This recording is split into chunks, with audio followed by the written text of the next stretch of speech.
rocking. Is this where the damn drumming and the music kicks in? Yeah.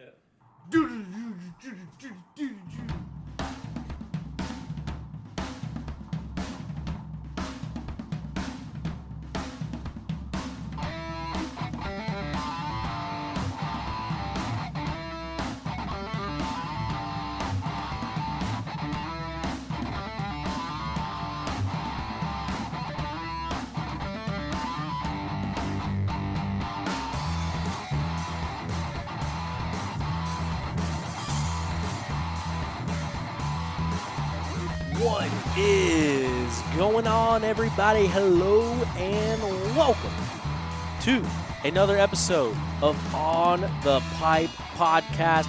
Today is Tuesday, March the 5th, 2024, years after zero. I'm your host, as always, Tyler Shepherdson, bringing you another episode of On the Pipe Podcast, your number one off-road media source. We're going to talk about all sorts of stuff going on this weekend. We had an NGPC race out west. We had the second round of the GNCC Series out east. Down in the sands of Florida, the sky fell out, the rain came, the mud showed up, and it was a race for the ages. People dropping like flies, all sorts of people.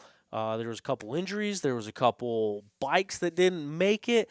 There was a lot of people that got stuck. There was a lot of stuff that went on down in the sands of Florida this past weekend. So we're going to talk about the results, let you know what happened out there at those races, and then we're going to be joined by Big Tom, Thomas Caldwell, here in just a little bit for a conversation about the race and the action that went down this past weekend in Palatka, Florida at the Hog Waller Mud Bog. It was a long weekend for me, but hey, we got it done.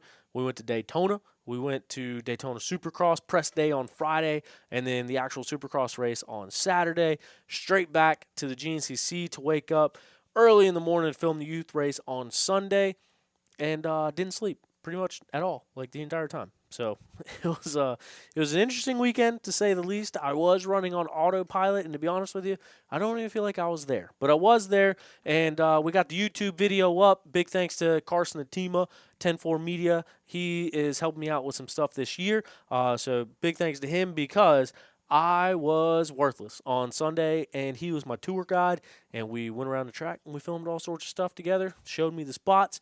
So big thanks to Carson. But that being said, we got the YouTube video out, the raw race highlights, just how you like them, raw and ready and up on YouTube. So if you haven't seen it yet, go check out our YouTube channel. You can see the race exactly how it happened. I haven't had a chance to watch back the Racer TV coverage, so not sure how much racing you saw on there, but we got 30 minutes of racing action up close and personal, exactly how I saw the race right now on YouTube. So go check it out if you feel so inclined. If you want to see the race, if you want to see some carnage, go watch it. If you don't, then don't.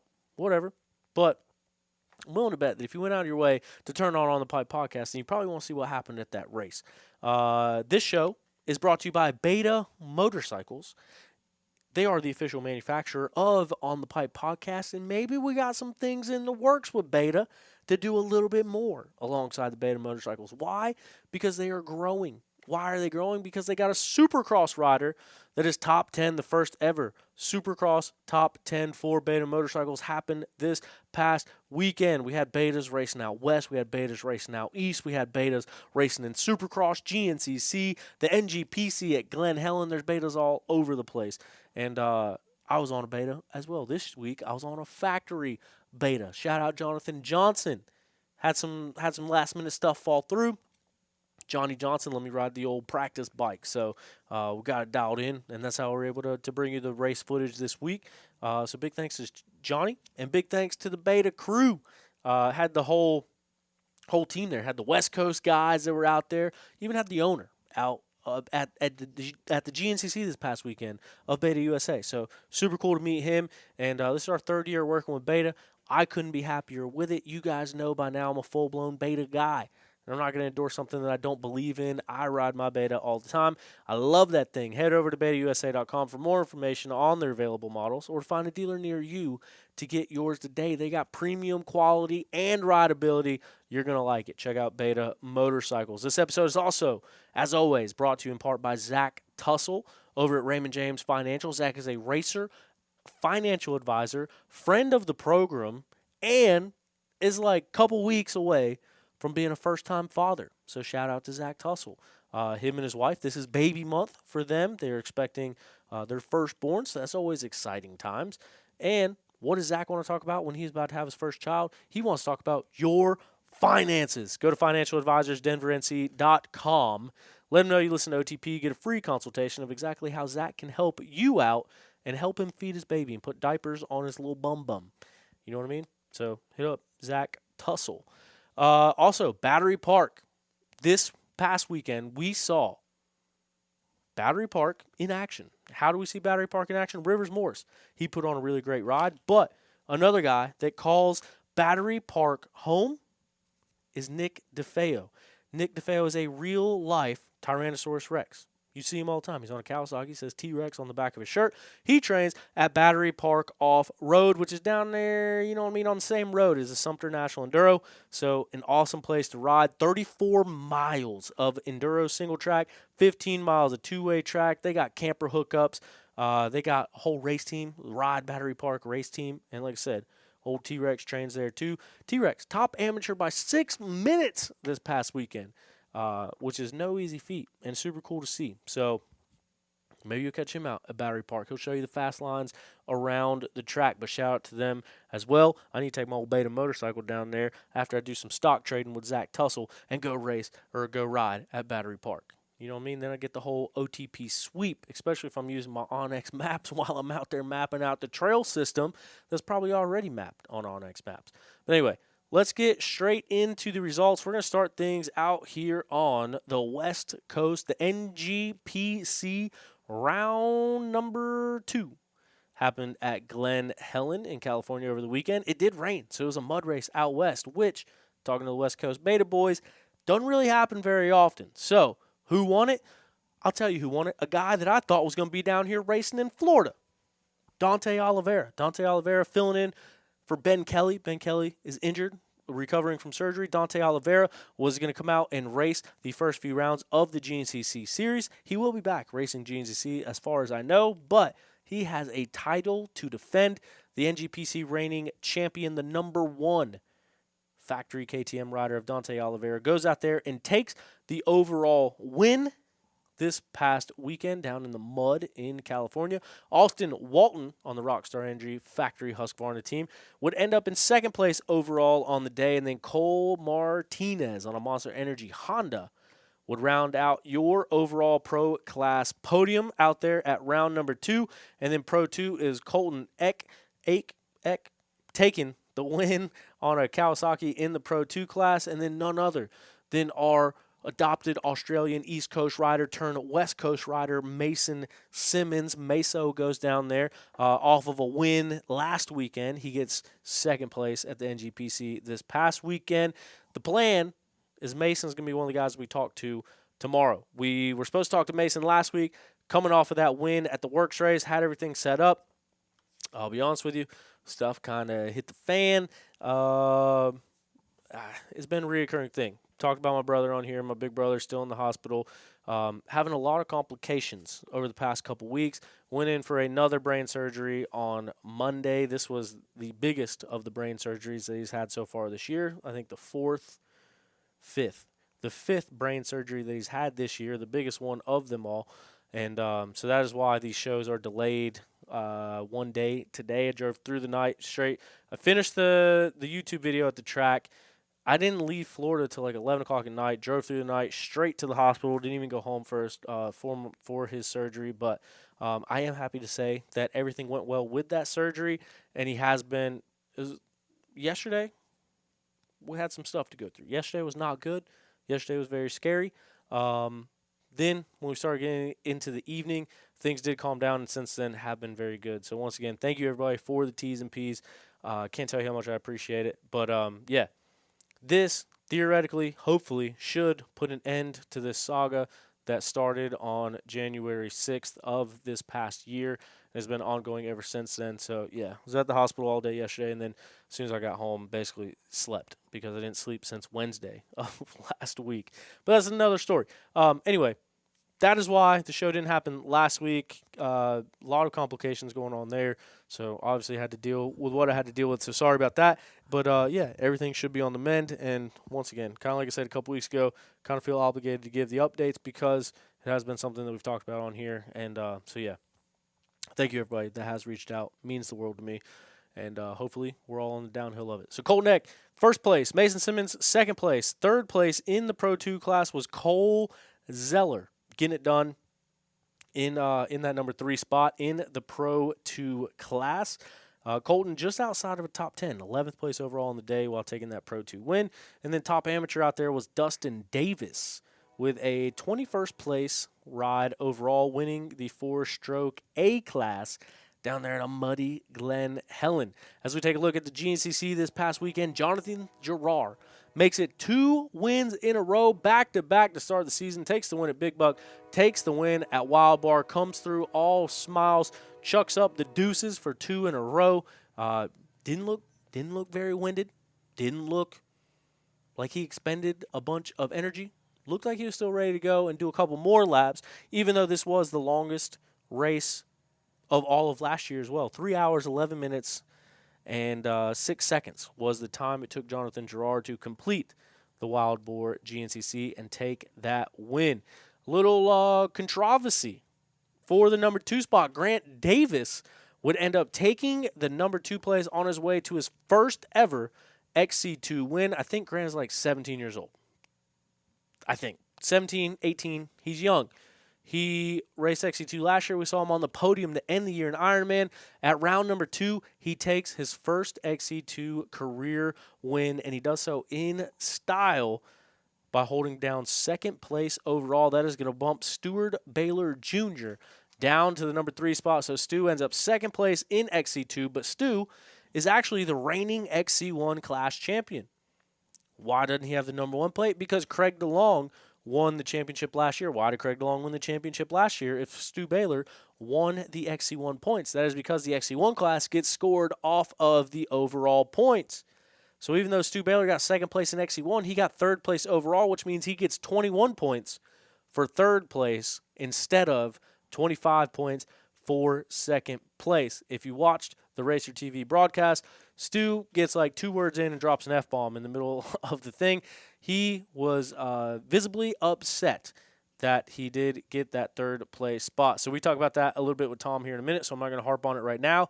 But that was an interesting point that happened over the weekend with Grant Davis in his time with the number 2 overall ride on the weekend. Lyndon Snodgrass would grab his first ever XC1 class podium with a 4th place finish overall. Gus Reardon, second place in that XC2 class. As we mentioned, Grant Davis took the win. Jordan Ashburn, 6th place overall. Josh Strang, 7th place overall, 5th place in XC1, so top 5 on that brand new Sherco ride. Evan Smith, 8th place overall. Mike Wachowski, 9th place overall. And then an A rider, 250A class winner Nick DeFeo, 10th place overall on the day. That's going to put our 3rd place XC2 rider, 13th place overall. It was Tyler Medaglia getting it done. Jesse Ansley in that number 4 spot. We talk about that with Big Tom here in a minute as well. Interesting storyline there. Jesse Ansley, very close to a podium. What would be his first ever XC2 podium in his home state.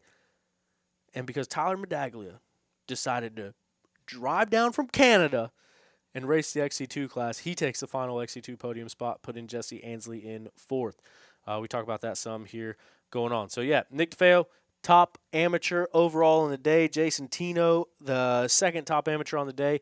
And then Zach Hayes, the vet rider, rounding out your overall podium for the top AMs. Going down in the morning race, the WXC race, Brandy Richards grabs her first ever, I do believe, WXC win. She does it just ahead of Corey Steed. And then Rachel Goodish rounds out the overall podium. Rachel Archer had some issues, what appeared to be at the beginning of the race. She would end up 4th place on the day. So Brandy Richards, we talked about how long is it going to take her to run up front, how long is it going to take her to win. 2 rounds because she won at the Florida GNCC. Corey Steed right on her heels, though, in that number 2 spot. And Rachel Goodish rounding out the women's pro class podium down there in the sands of Florida. So, I'm not going to lie. I'm recording this after Tom and I talked. We talked for a little bit overtime, so I don't want to talk your ear off now. So we're just going to get right into it. Go check out our YouTube video if you haven't already. Make sure you're subscribed wherever you're listening to this at. Be a friend, tell a friend. If you like the podcast, tell somebody about it. Tomorrow, hope to have a couple of interviews, at least 2, maybe 3.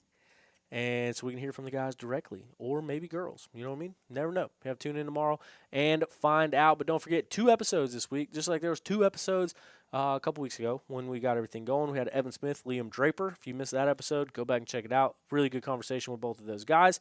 And, so with no further delay, joining me once again to talk about this weekend is Big Tom, Thomas Caldwell. Tom, we got bikes catching on fire. We got bikes falling apart. We got bikes breaking. We got people getting stuck. We got Caleb Russell racing. There's all sorts of stuff that happened this weekend, man. We got a lot to talk about. That's Florida for you. I feel like all of that happens every year down there. It really is truly a crapshoot. No telling what's going to go on.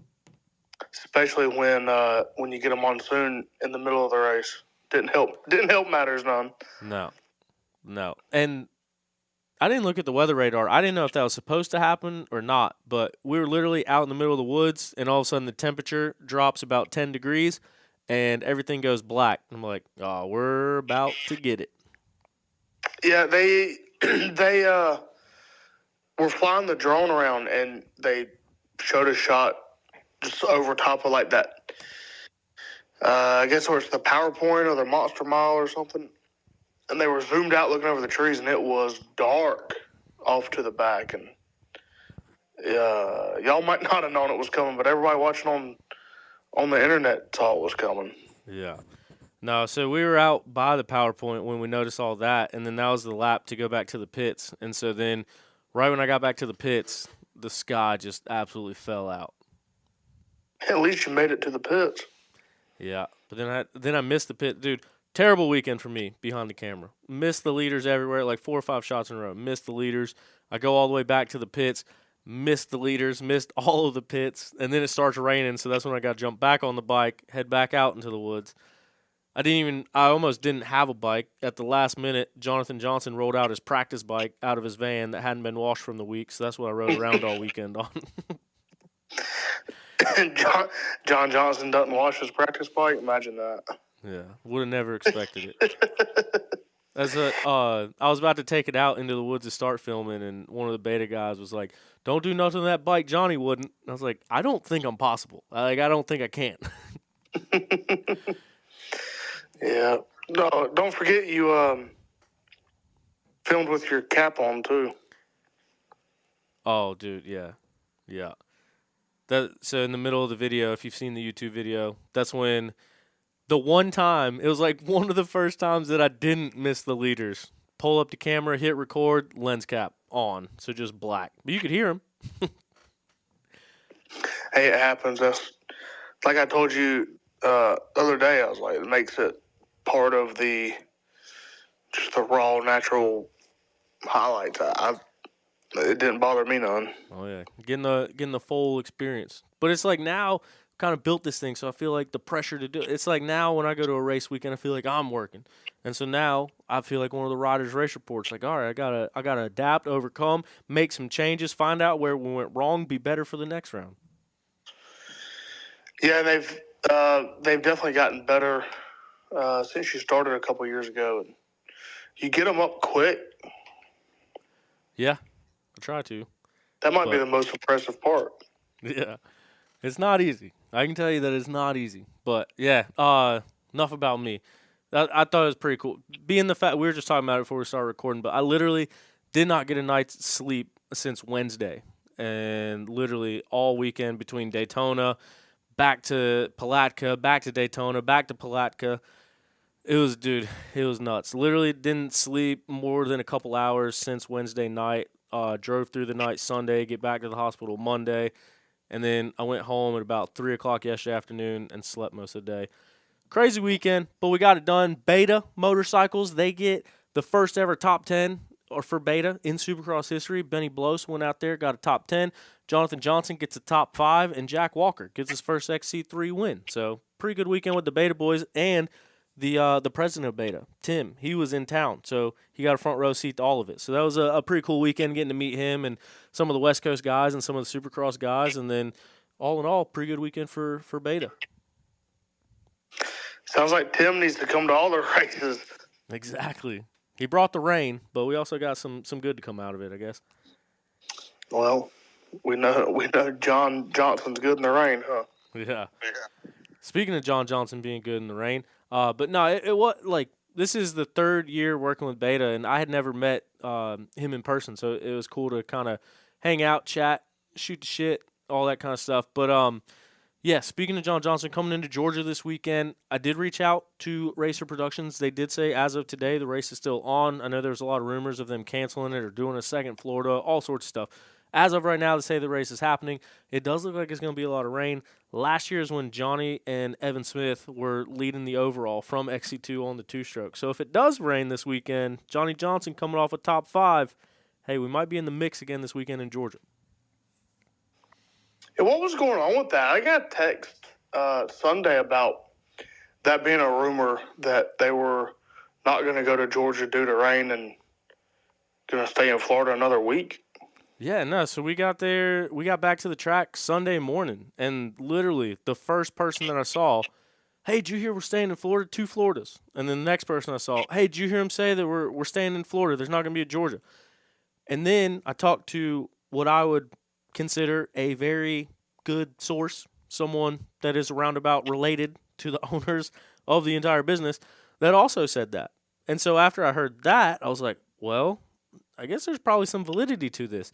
And then we go to the start line at 10 a.m. race, and they said, hey, I don't know where these rumors came from, but we're going to Georgia next weekend. There was never a plan to come back to Florida. And so you guys can stop with the rumors. So I don't know where that came from, but it spread quick, and then it got put out pretty quick. That's wild. It always seems like there's crazy rumors in Florida. Like, I don't know why, but it always seems like there's some kind of rumor, something going around every year in Florida that is off the wall. Something about the water down there, I think. It's nasty. That's what I was talking to someone. It's like, you got to be a special person. Like, think about Florida. Most people live around the beaches. And when you're down in Florida, it's like, man, it's hot, it's miserable, but at least it's beautiful. The people that live in the middle of Florida, they are a special type of person because you get all the bad with none of the good. Yeah. I don't even know how to It could be comment on that. It could be where some of the rumor mill comes from. Shout out to the people in the middle of Florida. There was a Cybertruck though. That was weird.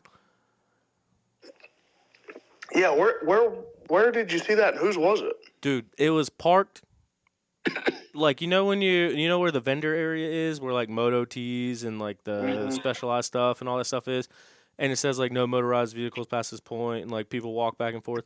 It was parked in the middle of that, like right in front of Moto Tees, dude, just sitting there, no one in it, windows down, lights on. I don't know whose it was. Does it have all the cool features that your old Tesla had? And is it as trick of a vehicle, or is it about as useless as it looks? To be honest with you, I'm a Tesla fan. I had the Tesla, missed the Tesla, totaled the Tesla. We all saw how that panned out. I've been kind of nerding out over the Cybertruck since they released it 13 years ago or whenever it was. And this was the first one I ever saw in person. And I was so torn because, dude, literally Sunday, I wasn't even half of a person. Like, literally, like, falling asleep while riding a motorcycle.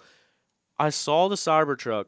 I pulled up on the bike, looked around, didn't really have a place to lean the bike up. And so at that point, I just quit caring about anything. So I'm not sure. I wanted to go look at it, but I didn't have the energy to figure out how to go about looking at it. So I don't know. But I will say it was way smaller than I thought it would be.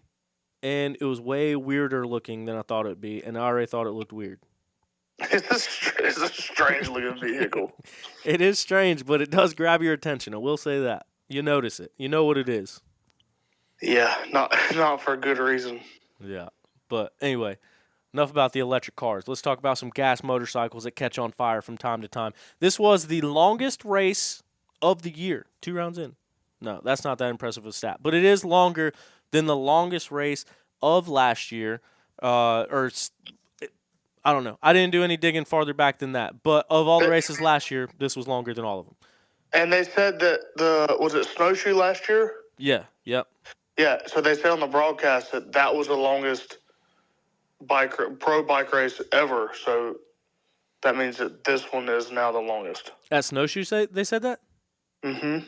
I thought I remember one going over like almost 3.5 hours.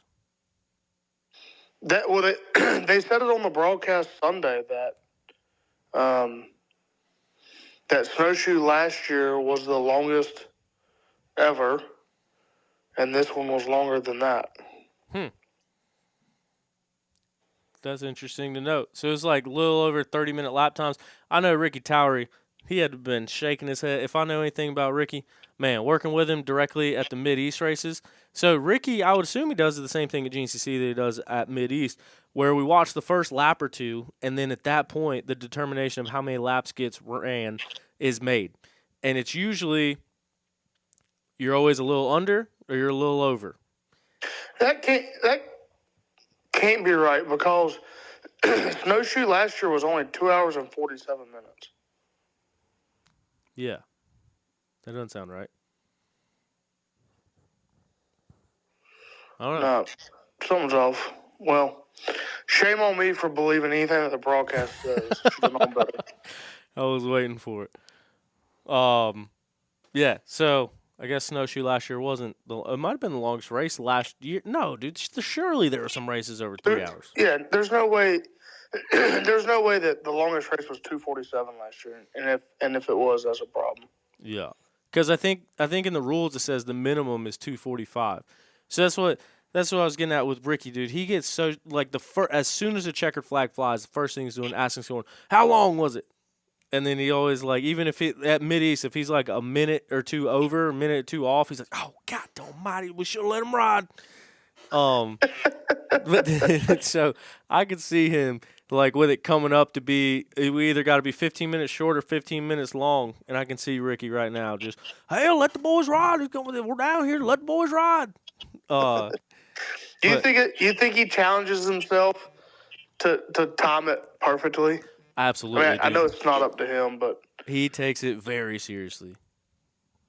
Him and Lucas both, but at the GNCCs it's just Ricky. So yeah, I know for a fact that was a topic of conversation on the way home in his vehicle. I can promise.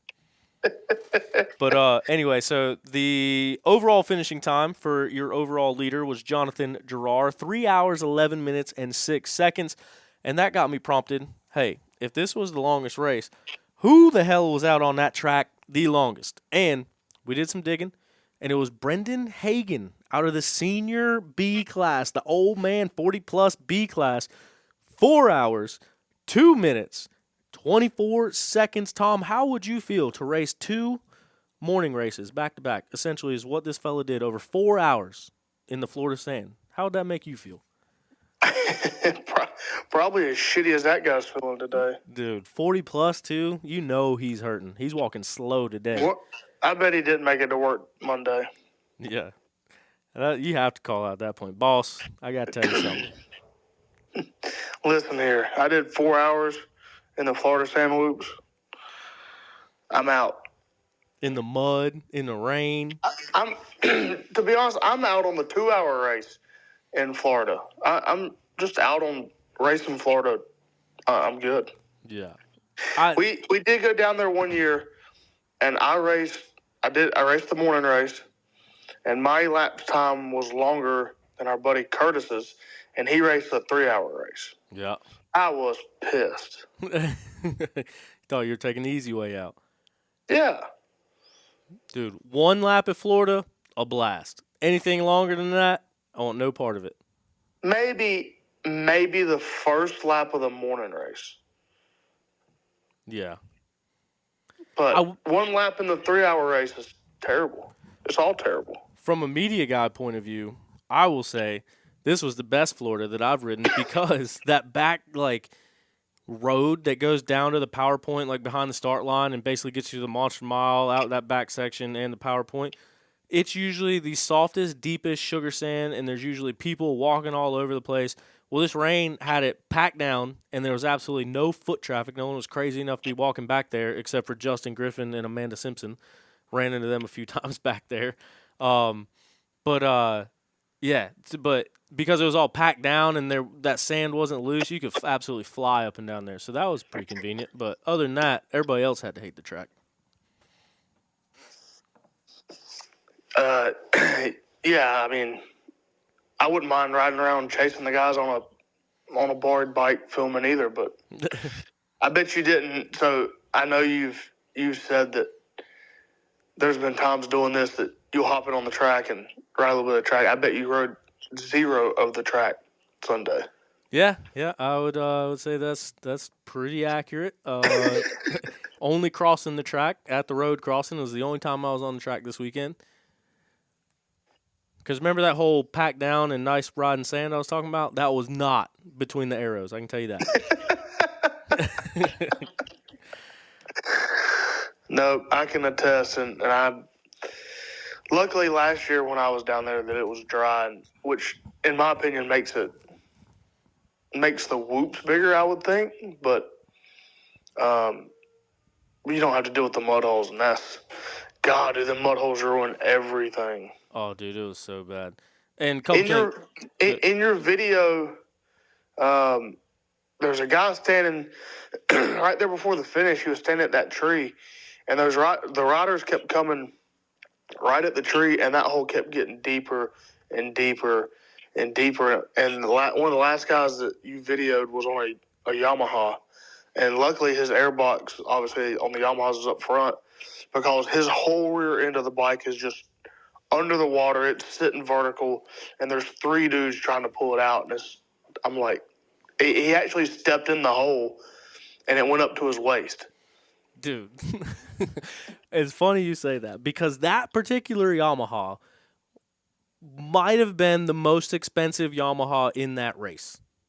Really? Yeah, that was Ty Ely. That was Todd Ely of Teely Energy Racing's son. And that thing has so many parts on it and is built to the gills. And I saw him go in that puddle and I was like, oh, no. But yeah. You didn't feel bad enough to go help him, though, did you? Listen, I did what I could. There was 3 people helping. Literally, they had all 4 sides covered. What do you want me to do? As a media guy, are you even allowed to help anybody? Dude, if anybody is listening to this, no. The rules say that you will be punished by hanging if you help anybody. They'll kill us if we help you. Actually, I don't know. I probably can, but let's let everybody think that we can't because there was this other little kid, dude. I felt so bad. So I was filming the youth race, waiting on Caleb Wood, and this little kid gets stuck, dude, right in front of me, and like buried to the seat, literally 10 feet away from me. And I had my camera, like my good camera, at this point because it was in the morning, and I was standing there waiting on Caleb. I knew he was about to come, and then all of a sudden Jesse Ansley comes up, and there's a crowd of people around, and I'm like one of the only ones standing out there. Me and Tina, Caleb Russell's mom, she's waiting on crew. I'm waiting on Caleb. Jesse Ansley comes up. He's vlogging, got his camera out in front of all these people, yells, T-Shep, you're not going to help the kid?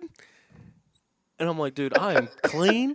I'm holding a very expensive camera, and I'm waiting on someone to do my job. But since he yelled it out in front of everybody, now I look like a giant douche if I don't do it. So then I end up having to go dig this kid out of a damn hole, and he put it in his vlog.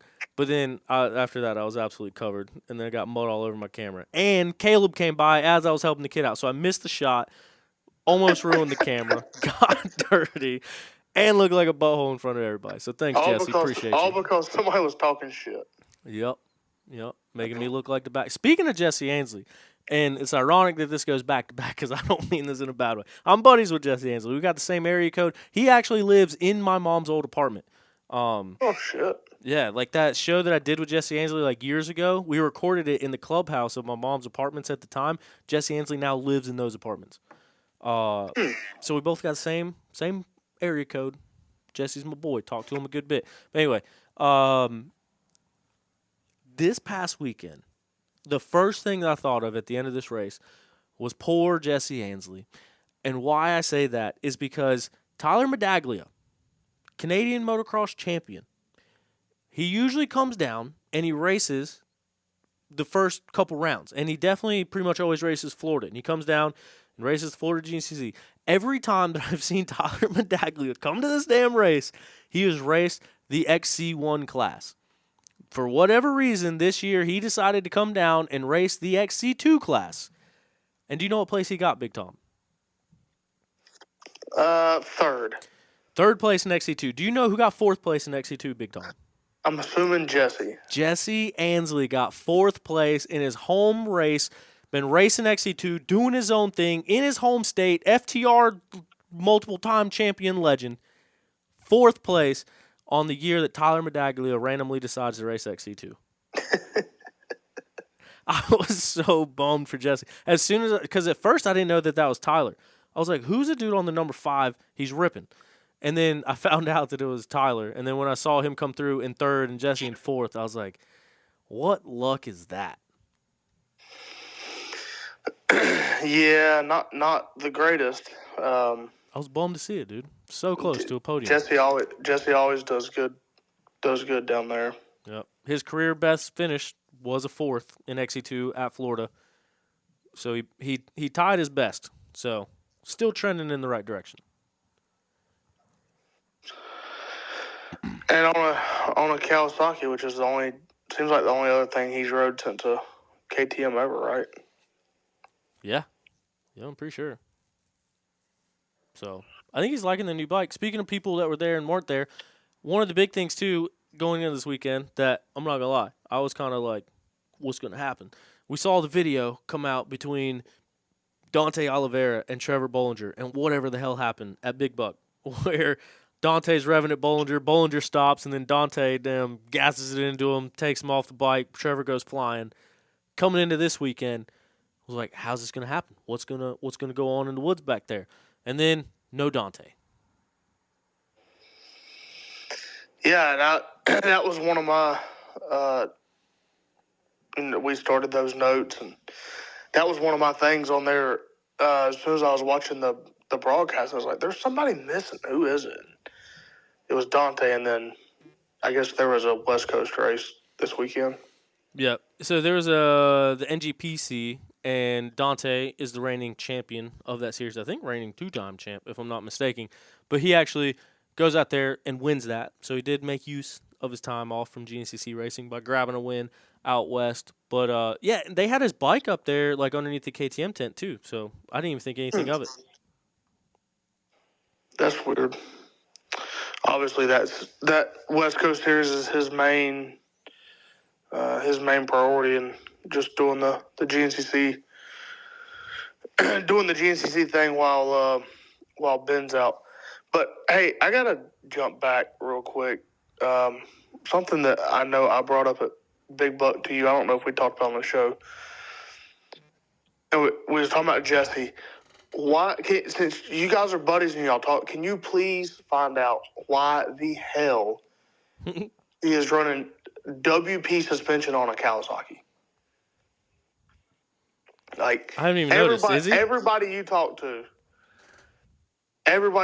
says WP's terrible. Everybody wants KYB. People put KYB internals in WP suspension. People do conversion kits from WP to KYB. And Jesse buys a bike that comes with KYB suspension. I'm pretty sure the 250s still come with KYB.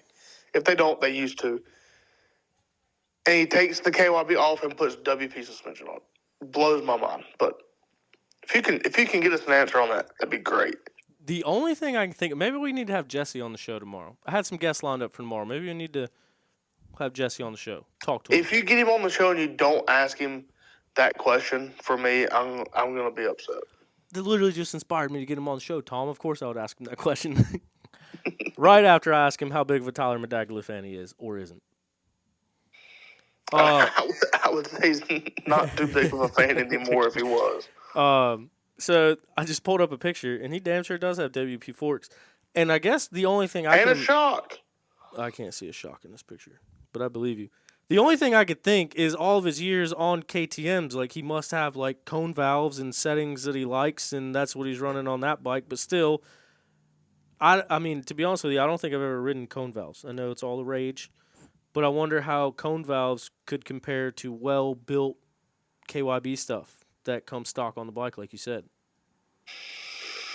Yeah, I have no idea. I've never even rode WP suspension, so much less cone valves. But everybody you talk to, other than the pro guys that get paid to use the WP stuff and don't really have a choice. Anybody that buys a KTM either puts 2009 forks on the bike that are closed cartridge spring forks, or they're putting KYB conversion kits on them. Yeah. I actually personally know someone who does get paid to ride for, or did get paid to ride for one of those companies that got fined a good bit of money for putting KYB internals into one of those bikes because they wanted KYB stuff so bad. Who was that? I'm not sure. I can't remember. Slept since All then. right. If you can't remember, you can text me who it is. All right. I'll see if I can remember after the show. But yeah, I didn't. That's something that I never even noticed or looked at when it comes to Jesse. I wonder. I also wonder. Because people that buy the Austrian bikes, it seems like the first thing they talk about is cone valves and track shock. So maybe that's just like settings he got comfortable on and wanted to throw them in there. But I would have to think you would have to change your triple clamps. Like I don't think the outer diameters are the same. Otherwise, people would just be direct bolting KYB stuff up to KTM's instead of doing the internal swap. No, I would think you run different triple clamps. I think you'd, unless the lugs are made for a Cowie front wheel, which I would assume they are. Then if not, you'd have to run a different front wheel as well. Yeah. I wonder if he's running a KTM wheel. I don't know. We're gonna have to do some investigation. Good eye. So many questions you should ask him. We're gonna hold his feet to the fire. Let me make a note real quick. Call Jesse Ainsley. All right, got it. Yeah, dude, that's something I never even noticed. Speaking of which, this is off topic, and I feel like we've done a lot of off topic and haven't even really talked about the race. But did you see Vital MX, their post about Chase Sexton's bike in forks? With potentially KYB looking internals? Yeah. But they like did the I did see that, but I guess the more I read about it, that might be a new WP product. I don't know. Well, the way that they worded it, because they did the up close of all the shots, and then it says, however, our editor believes this to be a KYB internal kit. Based on the design of the sub-tank cap and other sources, while inspecting the triple clamps they recently switched to, blah, blah, blah, blah, blah. We noticed the fork lugs look different, sort of like the KYB conversion lugs, blah, blah, blah, blah, blah. They heavily resemble KYB units. After confirming with other suspension technicians who have worked on this system, they believe it to be a conversion system as well. And I don't know why, but like to post the up close photos of that and then basically say like and put on blast that they're running KYB stuff and WP stuff for factory KTM team. That takes cojones. And now we just did it to Jesse Ainsley. Yeah, it's probably going to open up a can of worms on all those Supercross guys because from things I've heard, like last year, Webb, it was a big thing with Webb. He was wanting to run, instead of 52 millimeter forks, he was wanting to run 48s, and they wouldn't let him. And then now all the teams across the board on the Austrian side have to run 48 millimeter forks, and they won't let them run 52s. And they're all kind of like, all the riders are like, what the fuck? Yeah. But I don't know. The attention to detail is what it made me think about that, and I remembered it. And like one of the comments on there is like, "Congratulations, you just made sure that you never get an interview from KTM ever again." I was like, "Damn, that kind of is true, probably." yeah, there's so much. There's so much drama on that side of the sport. Yep. And that's why we are on this side. And speaking of this side, it was an awesome battle. And it was a battle for a while, but then Johnny Gerard kind of ran away with it. And same thing, dude, he pulled off the end, didn't look tired, didn't look worn out, didn't look like he just did the longest race in the last 2 seasons. Looked completely fine. And then Stu even said, too, that he wasn't breathing heavy, that he was completely fine, could keep going. And then Lyndon gets his first career XC1 podium, granted not on the overall podium, but it is his first XC1 podium, even though he has been on the overall podium from the XC2 class. Jordan Ashburn was another dude that was running very good all day long. Josh Strang puts the Sherco in the number 5 spot, so a top 5, plucking away, trying to get that bike figured out.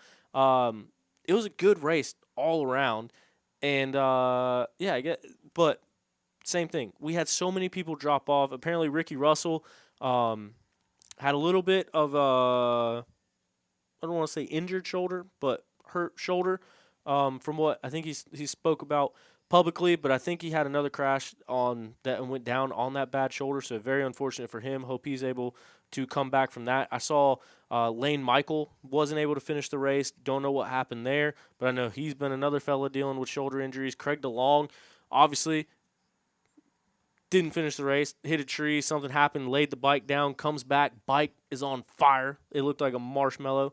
That was pretty crazy. Ryder Lafferty, not sure what happened. I think Ryder actually did finish all the laps. And then you look down at XC2, Toth gets taken out that we heard about, and I guess he's been pretty vocal about with his story and everything that he posted today. I talked to him briefly. He's not happy. I can tell you that. Liam Draper is out. Thad Duvall out. And Thad actually took his heaviest slam of the race not during the race, which was also kind of sucked. Brody Johnson ran out of gas on the backside of the track, got him some gas, got him going again. I'm not sure what happened with Cody Barnes. It just looked like carnage. Cody was back from the get-go, almost like something happened to him on the first lap again. Yeah.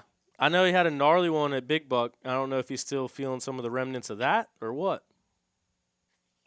Or something new this race, like you said. No, I don't know.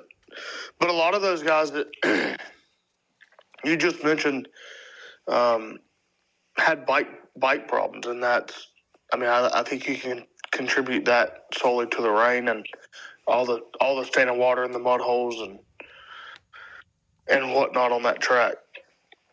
Yeah. I know a couple of those guys, they said that the race was obviously brutal because it's Florida, but they all mentioned how terrible the mud holes were and how terrible the water and all that was. Yeah, and Toth is one of the guys, like him coming back to that XC2 class as a former XC2 champion. Like, he was just outside of the podium last week, but he was putting on a good ride and really started coming on strong towards the end. And then same thing this one. He kind of got up to the front early on, and Toth has one of those styles that just fits Florida. Like, he has the smoothest little bunny hopping down a trail style. Like, was running good, battling back and forth for the lead, led some laps in XC2, was right up there in the mix with the XC2 leader who eventually ended up getting second place overall in the race. So it's one of those coulda, woulda, shouldas for Josh Toth. And then that section when I was at the pits, when I got stuck in the rain that we were talking about earlier, we were standing there under the beta tent, and Toth comes down pro row. He's got his helmet off and in his arms and just shaking his head.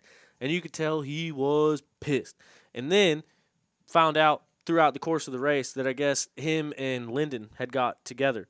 And just a racing incident, you know what I mean? Like, it's sand, it's mud, it's rain, it is what it is. Racing incident come together, and from what it sounds like, blew the clutch cable off of Toth's bike, did something with the clutch to where he couldn't use it and was frying the bike by trying to ride it with no clutch. But, yeah, dude, he was at the finish line waiting, and I don't know. It was kind of a gnarly situation, but you got to think, like a guy like Toth, in the year that he's been having these past couple years where he do a little bit of everything, I would imagine that thing is pretty performance heavy as far as money is concerned. And think about what an XC2 win or podium probably does for Josh Toth's wallet. I would imagine that was a very costly incident, whatever happened out there with Toth. Oh, I'm sure. I'll be honest, I was not, I thought obviously a big buck. He impressed me by running up front, in the top. Was he running third or fourth or fifth all day? Yeah.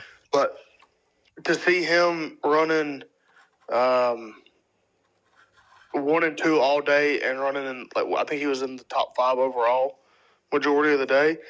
I was pretty impressed, and it it sucks the way that ended for him, but that happens. And you just has to race an incident from his Instagram stuff. He don't think of it that way. I guarantee it. I forget the way it was worded. I remember there was a clown emoji. Yeah, there was a clown emoji. So, but damn it, Lyndon. You can only chalk that up to a racing incident, and the thing that Toth is probably seeing too is that they are in different classes. But at the same time, like, every spot in the overall matters. And I'm not saying that was like, dude, like I said, I don't know if Lyndon wanted a spot in the overall and just slammed it inside of him. I don't know if they caught some sand, he couldn't get stopped. I don't know if Toth checked up. Like, there's no telling what actually, them two know what happened, and they're the only people that know what happened. But, yeah. Well, and every spot in the overall pays now, too. Yeah, that's what I was going to get at. So there is no more XC2 pay. I mean, it's top 15. Wherever you get in that top 15 is how much you get paid. I would imagine that happens for the A-Riders as well, but I don't know.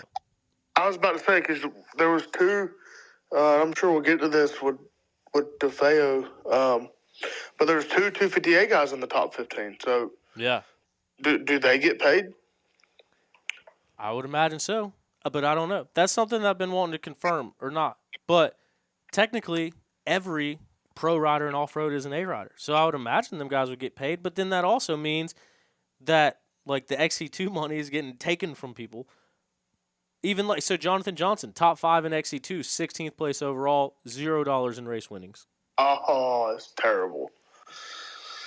That sucks. Jason Tino, 15th place overall, 258, second place. He gets paid. I didn't notice that about John, but yeah, no, that sucks. I didn't realize it either because, like I said, top 5 in XC2, but 16th overall. And this year, with there being so many XC1 guys, those XC2 guys are getting shafted on that money deal. Yeah. Yeah, big time. Especially, like I said, like, that's a perfect example. Top 5 in XC2, no race winnings. But then you also think, and this is one thing that I was kind of thinking about over the weekend, Stu Baylor had to come in and change his wheel. So in the middle of the race, the tire came off the bead, and he ended up coming in and doing a complete wheel swap in the middle of the race while he was battling for the lead. Well, he ends up, at that time, he knows that Johnny's too far ahead to catch, and he knows that Lyndon's probably too far back to catch him. And I was right there at the finish line, so I heard a lot of stuff that I don't know if everyone necessarily needed to hear. But Stu Baylor was not happy about getting third place overall, and Stu Baylor did not know that he got third place overall until Racer TV was interviewing him and told him that he got third place overall. So we can get into that, but what I was getting at with this whole money thing that we were just talking about, Grant Davis gets second place overall, but first in XC2. You would imagine for the GNCC payouts, he gets paid for second place overall, and Stu gets paid less for third place overall. But Stu is a guy who's heavy in performance bonuses too. He gets paid off of his performance each race. So I wonder if he gets paid based off of second place in XC1 or third place overall from, like, his personal sponsors. Because I guarantee that is a lot of money between second and third. I would absolutely think so. On the money difference, that's something you have to get into it with Stu and just to find out how his contracts are written. Surely he's done this long enough that he would sign his contracts for XC1 finishes knowing that he could get first, second, or really second, third, fifth, whatever in XC1 and get beat by the XC2 guys. Surely you write your contract for XC1 finishes, but I don't know. I've never seen a top level guy's contract. So yeah, me either. But it's something to think about because everyone That was the main thing that Stu very vocally voiced his frustration about. Was he was trail riding. He was getting pit boards saying save the bike. And so he was just getting it to the finish line. Hey, got second place. We're going to move on.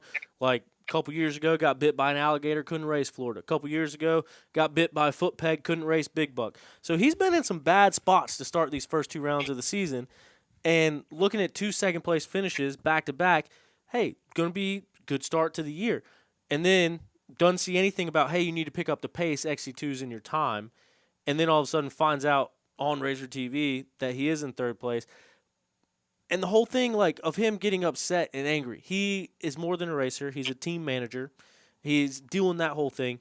But then trying to put that team together that he has, and basically that was his argument. It's like, if he knew that Grant was that close to his time, he could have rode faster. He was riding slower on purpose, just getting it to the finish line. And so I think that's what he was visibly upset about. And everyone was kind of like, what's the big deal? Like, it's just one spot. But they don't think about exactly what we're talking about, the money and everything that comes down to it. But then also you're talking about Stu Baylor, who has come down to less than 5 points heading into the final round of the season for an overall championship and came out on the short side of both of them. So 4 points this early in the season could make all the difference in October.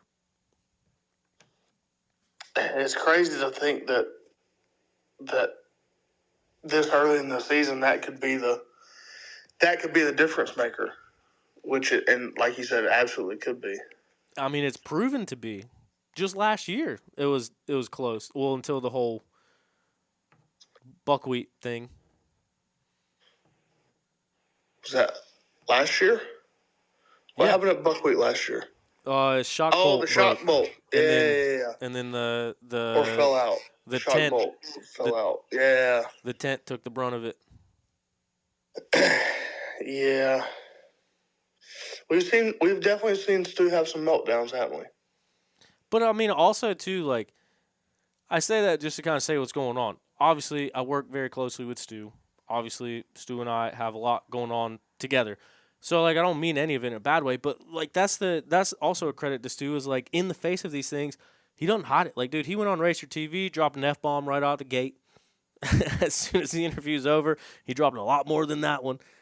But then also, like, last year with the Shock Bowl thing, with a championship on the line, with him being on Racer TV front and center, destroying the tent, he doesn't run from any of it. He doesn't make excuses. Like, he faces it head on and talks about it. And honestly, to be at this level in the sport, if you're not that fired up, I think that's also a problem too. But yeah, he has had some moments. But at the same time, like I said, that's your livelihood.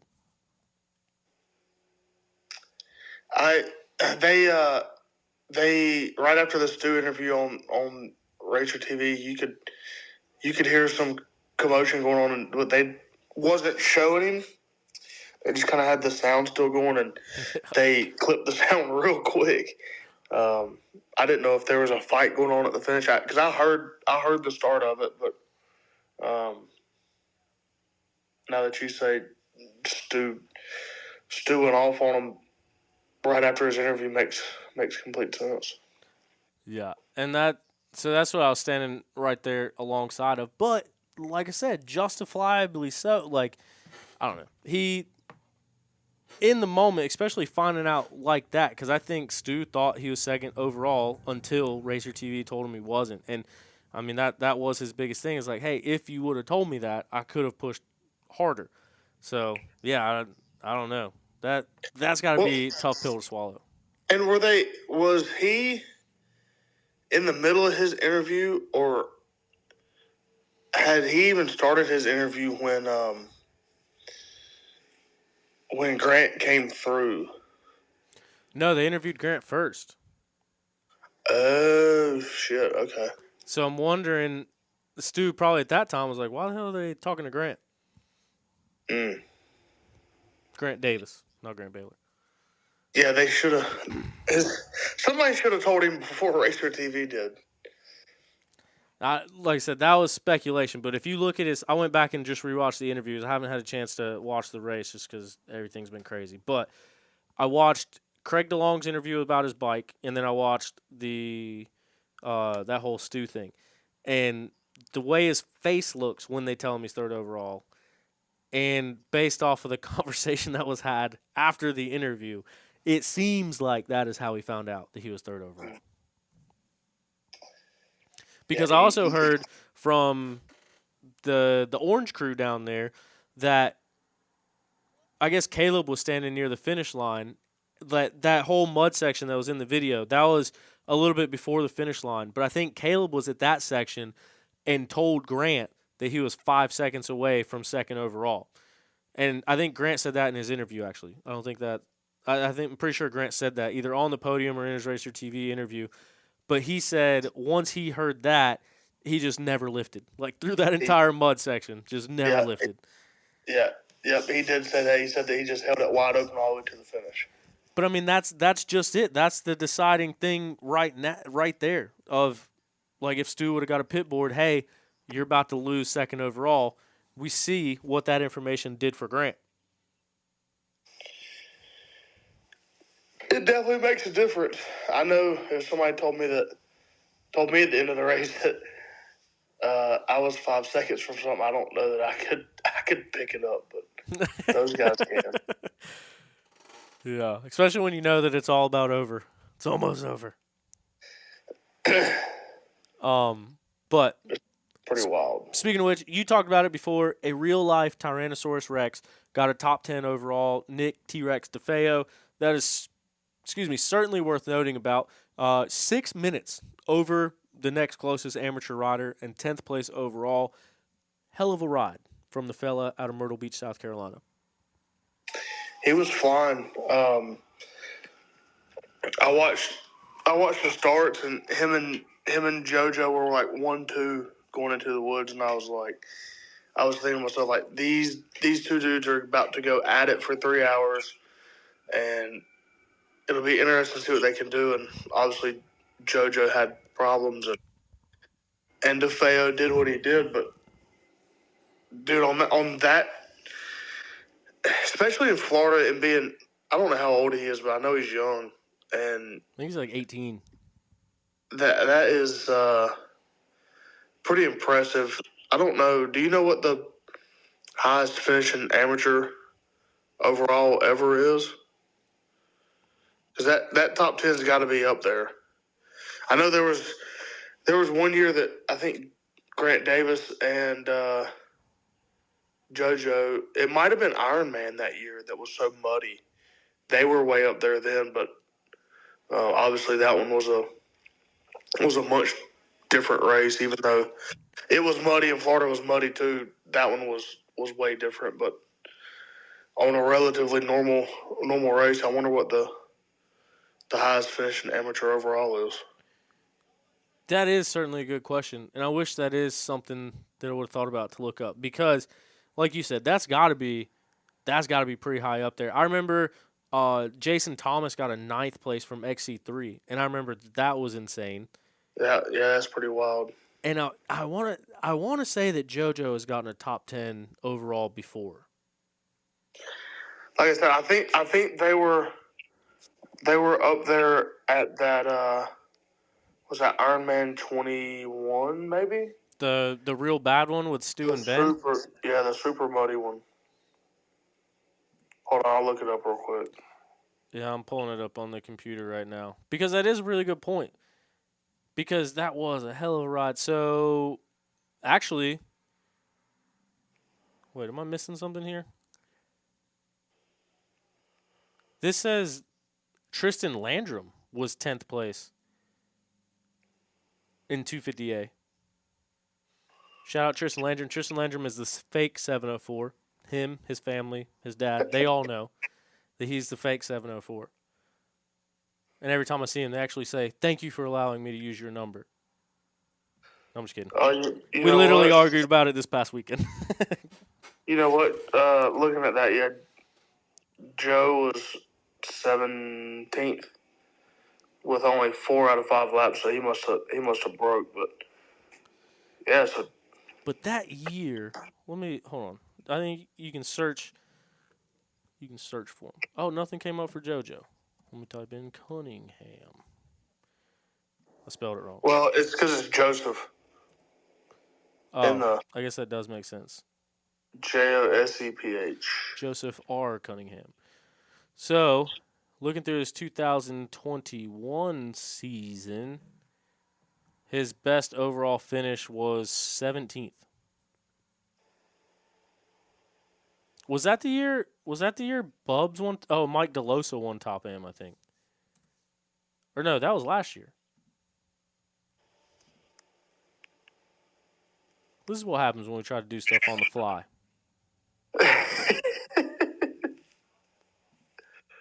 Bear with us. We're gonna figure it out. There was one year that. Okay, here's one, and it was in the dust. So Ironman 2022, 8th overall. Dude, shout out Tristan Landrum for 10th overall. Why did that slip my mind? Yeah, so 2022, 8th place overall for JoJo.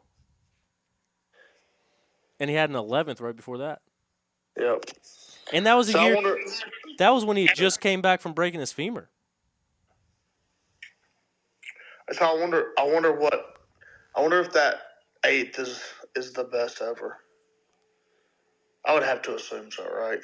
I mean, we just assumed that 10th was. So I think 8th probably's got to be. I don't know. I don't remember. Well, so do you remember Zach Nolan when Zach Nolan dropped back and was racing A class? That's what we need to look up. The 2017 X Factor. When it was the mud race and they combined the morning race and the afternoon race, and Zach Nolan led the overall for a good part of that race. Dude, what? Oh, so I was right and wrong. Zach Nolan did get 6th place in that race, but that was when he was still in XC2. He won XC2. Yeah, with 6th place overall. I thought that was the year he dropped back. I guess he must have dropped back right after that. Damn, we need to find out what the top one is. That'd be some digging we need to do. Yeah. Off the show. The worst part is somebody listening to this episode right now screaming till they're blue in the face because they either know it or did it. Yeah. If you know what it is, send T-Shep a DM on Instagram and tell him. Yeah, shout out. We'll get you on the show tomorrow with Jesse Anthony so we can ask him about his forks. Yeah, save us the time and energy, and you guys find it for us. Yeah. See, that was a good thing if we were doing this live. Maybe we'd have some comments by now. We'd have to have listeners live to get that T-shirt. That is true. And that would require planning it farther than 30 minutes in advance. Hey, we planned this yesterday. Yeah, I know, but I meant the live ones. Usually it's like 7 o'clock. I'm like, yeah, let's shoot for 7:30. Yeah. And then it's typically 8 o'clock. Yeah. That's all good. Yeah, whatever time I say, just go ahead and add 30 minutes to an hour. If you're there on time, that's really a reflection of you, not me at this point. No, all in good fun. Speaking of good fun, which was probably not fun, did I tell the story about Thad on the show? I think I alluded to it, but I didn't actually tell it. Of him taking his tumble at the finish line? Yeah, I felt so bad, dude. You touched on it, I think, but... I think I told you the story before we started recording, but what happened, I think I said that Thad said he took his worst fall after the race. But, so, I had just come back. I'll be completely honest with you. I'll give a quick shout out to Carson Atima with 10-4 Media. My lack of sleep this weekend, dude, I was worthless. Like, couldn't even look at a map, couldn't do anything, didn't know where any of the spots were. Carson was my tour guide. He brought me all around. We would literally film the people coming through, and he would be like, hey, was Strang in that group? Was Thad in that group? And I literally was like, dude, I have no idea. Like, I couldn't tell you who was leading. So, shout out Carson. He got me around. Going back from that, after the rain, we got separated. I end up in the middle of nowhere. I got to be honest with you. I had no idea where I was. No idea where I was. No idea where I was going. And there was no tracks anywhere. So the Hogwaller trails that they just have marked with, like, postcards with, like, Sharpie written on them. I just start following it because I think this got to come out somewhere. Like, eventually, I might go ride 25 miles right now, but eventually I'll get back to the pits. Well, I take this trail, and all of a sudden I come out on the backside of finish. I have no idea how I got there, but I see the finish line, and I see the crowd. I'm like, all right, cool, I'm out. So I start heading towards it, And then that's when I see, like, crossing the track, it was Thad getting pulled out by the quad. And it was a guy on the quad that I'd never seen before. And he gets pulled out through the banner, and the dude just takes a sharp left on the quad, yanks the bike, like, completely out from underneath Thad. Thad literally, like, falls on his head and shoulder in the middle of the parking lot. The whole crowd standing around. And, like, literally was being towed out in the rain, and all that happened. And then, dude, he got up and just looked at that guy like, "Are you an idiot?" is what Thad said to him in my head. He didn't look happy, dude. He didn't look happy at all. But I was sitting there thinking, I was like, man, yeah, that's Thad Duvall. And then he just got yanked off a damn motorcycle by a quad. But It's not a good way to end your day. To hit the ground riding or being pulled behind a four after your bike breaks. Salt in the wounds, dude. And he was running top 5. Gotta be defeating. He was running top 5, and that's one of the things. Like, I went up to him on the line, I just said, "You know you can," and he just, like, shook his head. And then, yeah, like I said, got off to a good start. Was riding good, was looking good, running in a top 5 spot. He likes Florida. He's in shape, ready to go. So, yeah, first of all, I was gutted to see him because that obviously meant he was out of the race. And then by the time I processed that in my brain, he's getting dragged across the ground. I was like, how is this happening right now? So, that wasn't cool. What else? You got anything else? I think we covered pretty much everything. Brandy Richards gets her first GNCC win. That's a big deal. Yeah. Yeah. Good. Well, is it her first win? I'm pretty sure. First one this year, obviously. So, if my memory serves me correctly, when she came over and raced a couple years ago, I think she got second every time. Like, I think she got second to Corey and second to Rachel. I think she had 3 or 4 seconds. So, unless she raced one, like, years back and I'm forgetting, but I'm pretty sure that this was her first WXC win. Yeah, it might be. Well, good for her. I mean, another I don't know, that women's class kind of seems like it goes from years where there's multiple top level, winners, girls that can win, and then there's years where it seems like 1 or 2 people just dominate. So cool to see somebody else mixing it up there. And she wasn't that far off of Caleb either. For it being Florida and it being Caleb Russell, I think she was 3 minutes, I think? Yeah. She might think that that's way off, but I think that's pretty good. Yeah. 156.58 and 153.42. So, yeah, like 3 minutes. Right at 3 minutes. Of the GOAT. Yeah. Shit, that's not too bad. I don't know who Tom Mason is. But he is, so I met him at Redbud.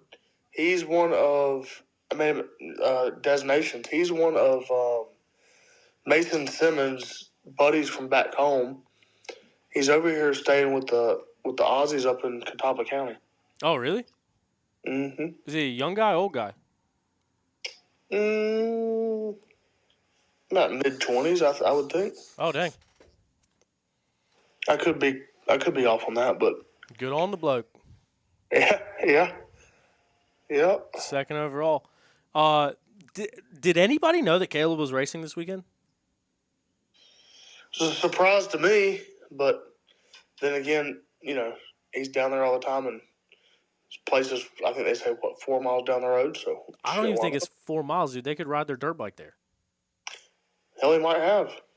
I was walking across the line, getting ready for the women's race, and Chandler comes up to me. She says, "Hey, can you take our picture real quick?" And I was like, "Sure." She's like, "We don't get to do this very often anymore." I was like, "All right, like, who do you want me to take a picture of?"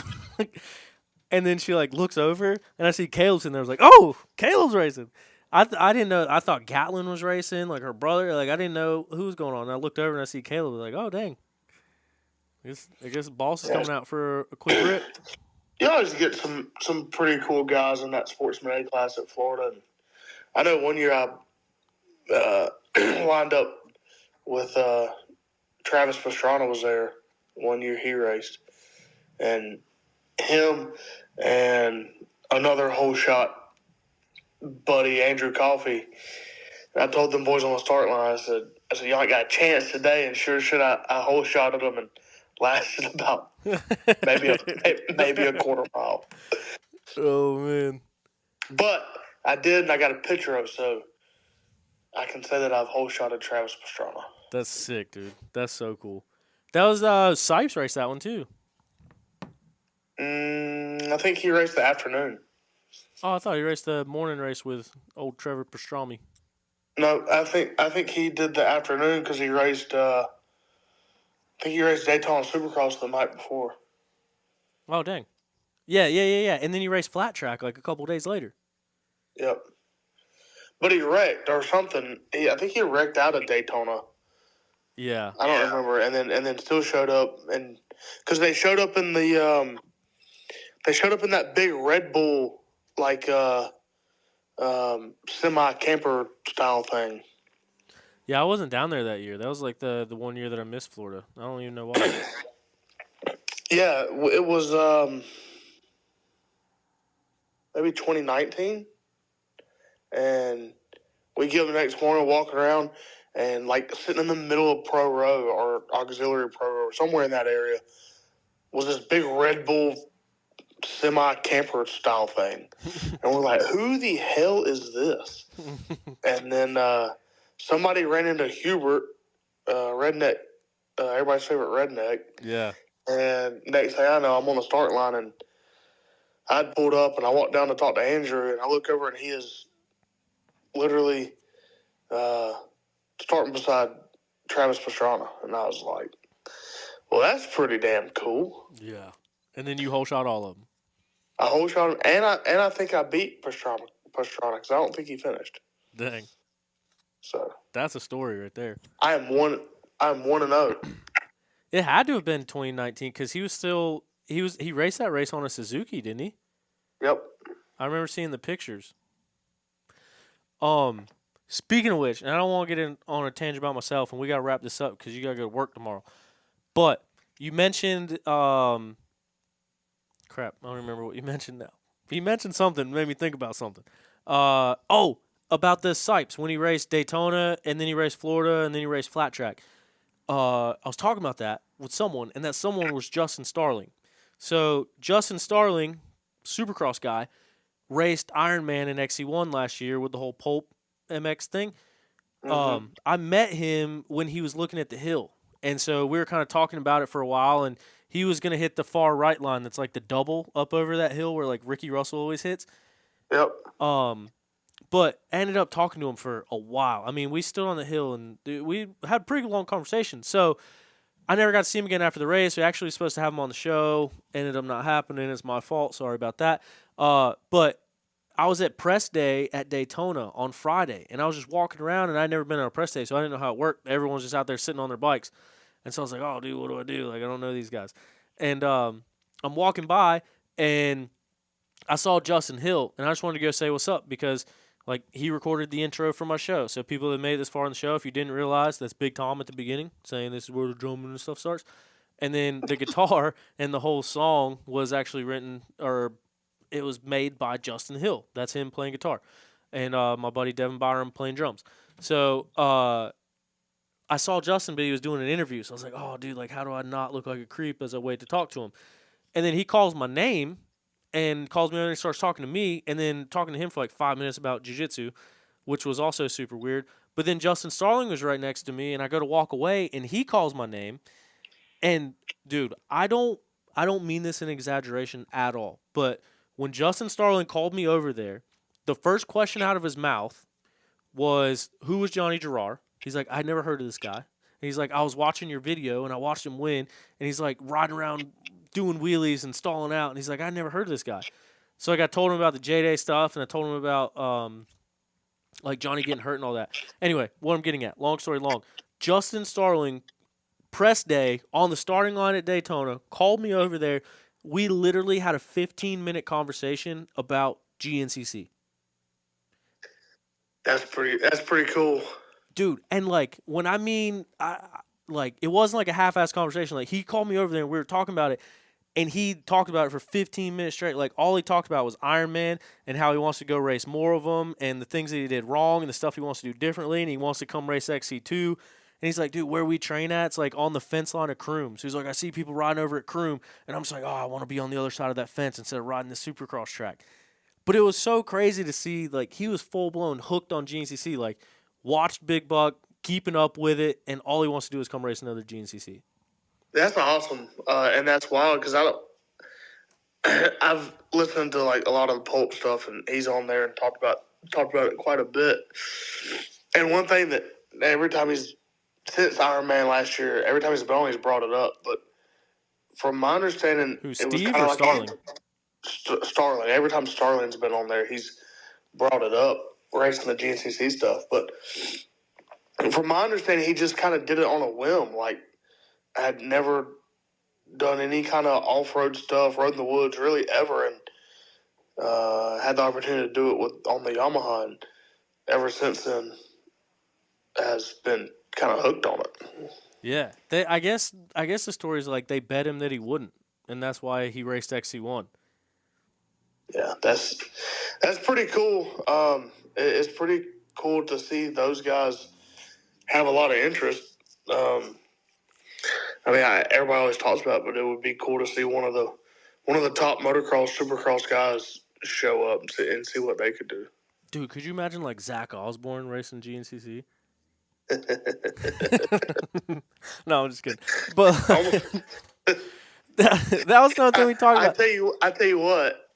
Zach Osborne races GNCC. I got a strong, how do you say, inclination that it probably wouldn't go well. I don't know. Hard to say until you see it. He was at the race. He was pedaling around helping the Ampro team, which I just want, being non-biased and being I don't know if I'm a journalist. I don't know if I can say that, but being the media guy, I wanted to bring this up, but then like there's no way to bring this up and not sound like you're taking a shot. I'm for sure not taking a shot. I love the Ampro team. I love that Yamaha event that we did. I love everybody that rides on the Ampro team. Good friends with all of them. Talked to all of them this weekend. But not one bike that they brought to this race this weekend finished.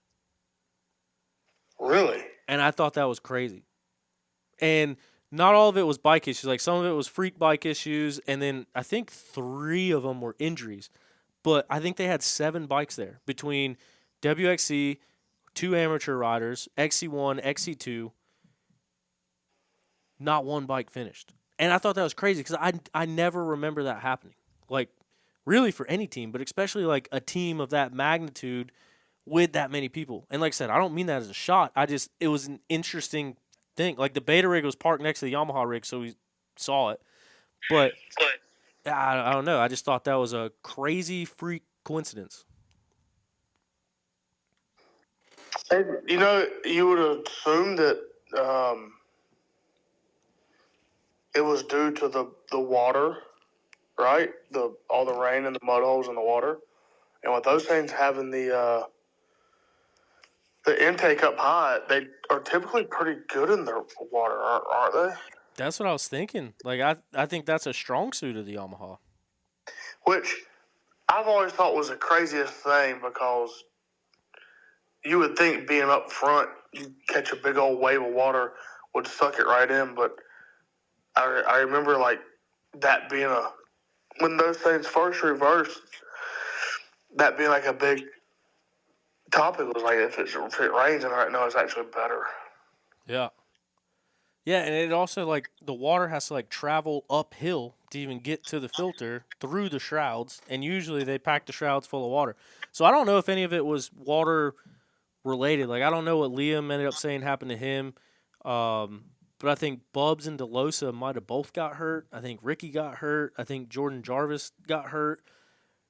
So it's not. I'm not saying it's all bike related. I thought it was really odd that the whole team. And like I said, I don't mean in a bad way. It's just one of those things you look at and go, how does that happen? But that is pretty crazy. I hope all those guys ain't hurt. Yeah, me too. I think Liam did say his was a freak, like, rare bike thing, but yeah, I'm not sure. But anyway, I thought it was cool that Starling is all about it. And like he said, he's for sure racing an XC2 race. The weekend after Ironman last year, he went and raced an FTR race too. And I don't know, it's funny just hearing, like, being a part of that Yamaha event, and then, like, the West Coast dudes that race the GNCCs, hearing and even people talking about GNCC at Daytona. It's like people that aren't involved in it, like, don't know anything about it. And I don't know, I just think it's so interesting to see what takeaways people have from GNCCs. And Starling was one of them, because he was talking about one of the main things was the suspension being so soft. He's never seen a bike that soft. And then the other thing is he said that he waited on the last lap for the leaders to come by so he could watch and see how they went through a section.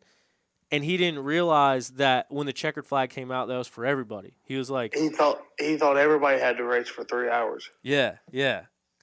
So he's like, man, I was just sitting there because I wanted to see how they were getting through this section. Because he's like, it's unreal seeing those dudes in person. And he's like, I come through and then the finish line flies. He's like, oh, what the hell? Like, I didn't even know that was the end of the race. That just kind of seems dumb to me on his part. But I guess if it's that different, then I guess you never know. What's crazy though is to us is we know everything about the type of racing they do, obviously, because we follow it, and we would just assume that it's dirt bike racing. You know everything about our racing too, but it's I guess they don't. Yeah. And like, dude, this is like GNCC is all I've ever known. So it's like when I hear people talking about it, it's like, how do you not know that? But I did.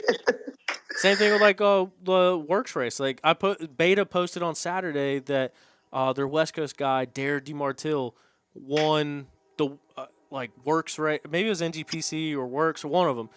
And so, like, all the West Coast Beta guys were there. I was like, oh, dude, I saw Dare got the win. Like, congratulations. That's awesome.